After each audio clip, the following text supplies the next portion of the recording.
We abide by the framework of the Iran nuclear agreement.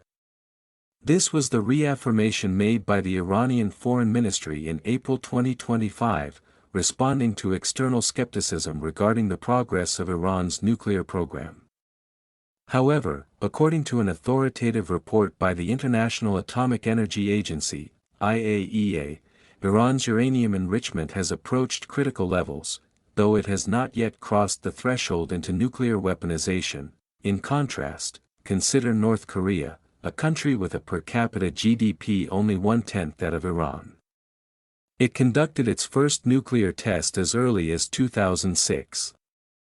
Since then, North Korea has carried out 6 nuclear tests and successfully developed submarine-launched nuclear weapons.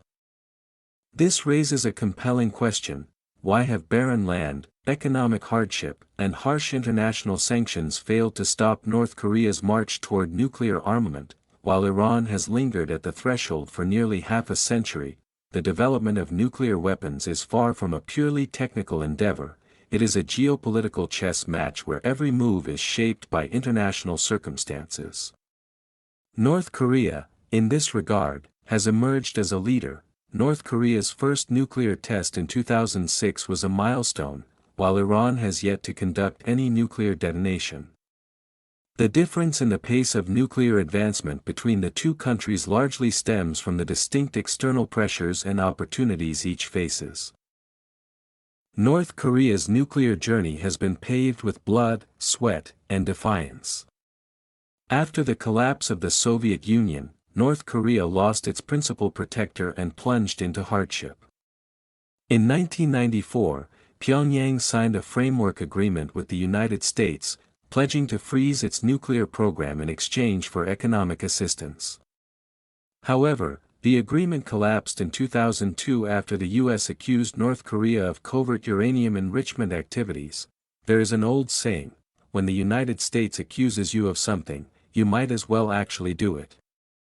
North Korea took this to heart. Despite its economic struggles, it pressed forward with unwavering resolve.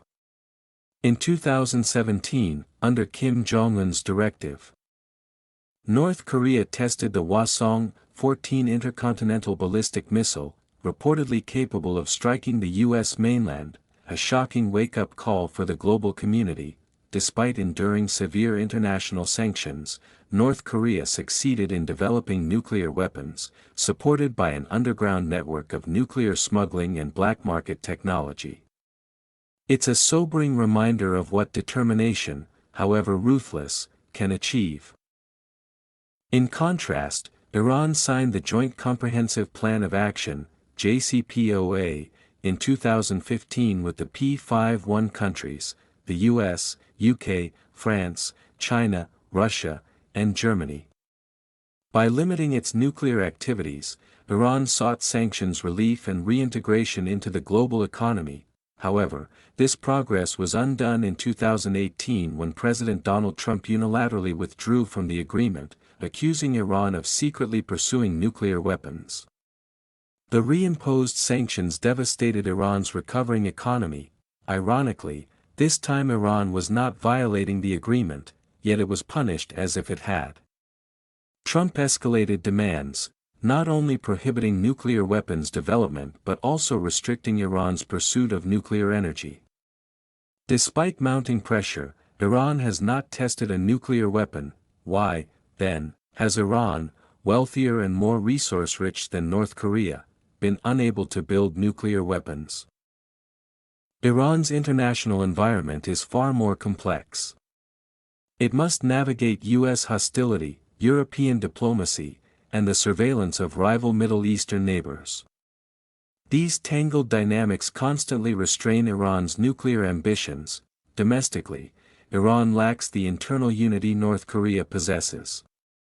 While North Korean leadership remains firmly committed to nuclear weapons, Iran grapples with pro-Western factions advocating for disarmament and reconciliation.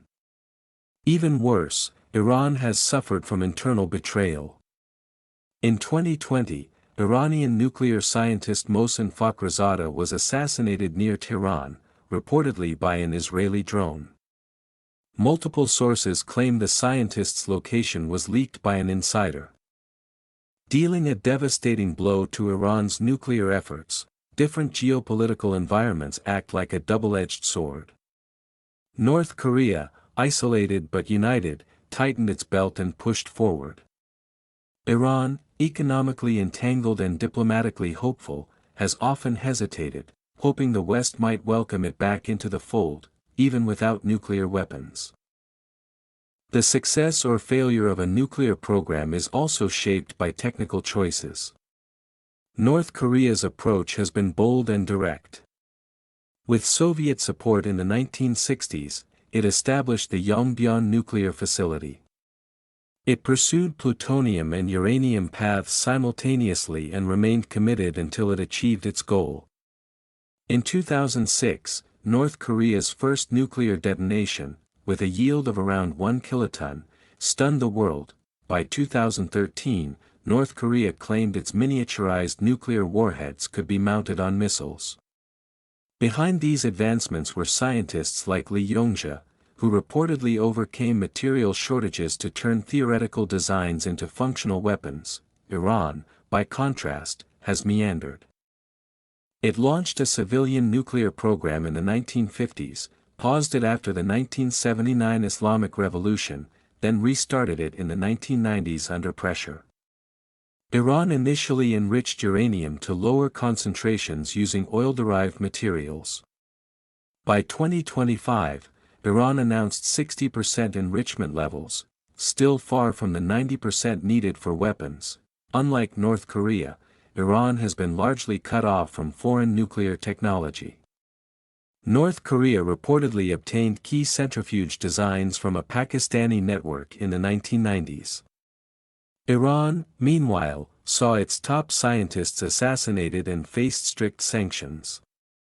Even a 2022 nuclear cooperation agreement with Russia yielded limited progress due to technological embargoes.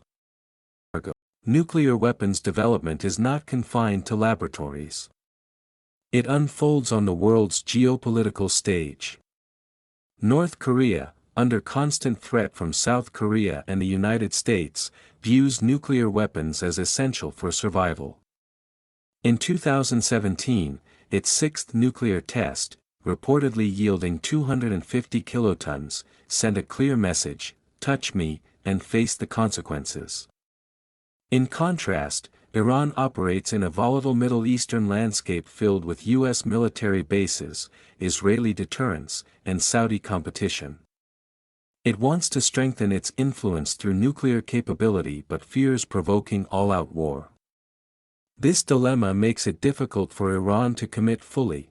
When the JCPOA was signed in 2015, Iranian Foreign Minister Javad Zarif called it a historic victory.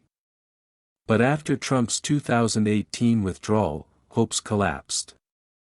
In April 2025, Iranian diplomat Ali Bagheri tried to defend Iran's nuclear rights but was thwarted by Israel's unyielding stance. In 2023, Israeli Prime Minister Netanyahu vowed to destroy Iran's Natanz facility if it produced a nuclear bomb. North Korea and Iran embody two starkly different paths to nuclear capability. North Korea, unified and desperate, gambled everything, and won. Iran, divided and constrained, continues to tread carefully in a high-stakes geopolitical game. The nuclear equation is not just about uranium or centrifuges.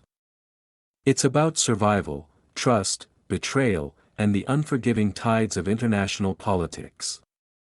In the end, the waters of the Middle East may simply be too deep and too treacherous for Iran to dive headlong into the nuclear abyss.